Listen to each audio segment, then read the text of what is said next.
রাখবেন না, ছিলে দিতে হবে, একবারে সবগুলো কাটি দেবেন কিন্তু ছিলে লেভেল করে দেবো। কাটি করে দেওয়ার পরে একটা ভরপুর কিন্তু তখন কাঁঠাল দিয়ে ভর্তি হয়ে যাবে কিন্তু, বুঝছেন কি? যখন কাঁঠালটা হারভেস্ট হয়ে যাবে কি করবেন, এক যে আছে কি আমাদের কোনো একটা ঝকঝকা করে দেবেন সবগুলো গাছতে দেখেন কিন্তু।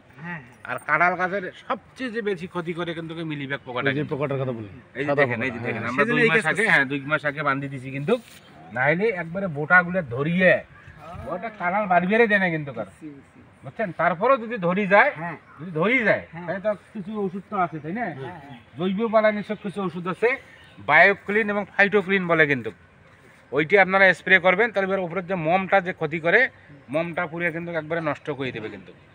তাইলে জৈব বালানিষক বায়োক্লিন এবং ফাইটোক্লিন, এনাকে নাম্বার দেওয়া হয়েছে, ফেসবুক আইডি দেওয়া হয়েছে, ইউটিউব চ্যানেল দেওয়া হয়েছে। ডিজিটাল যুগ, মেসেজে খালি ছবি তুলি পাঠিয়ে দেবেন, যখন আমি সময় পাবো দেখবো, সাথে সাথে পরামর্শ পেয়ে। আচ্ছা ঠিক আছে, ধন্যবাদ আপনাকে।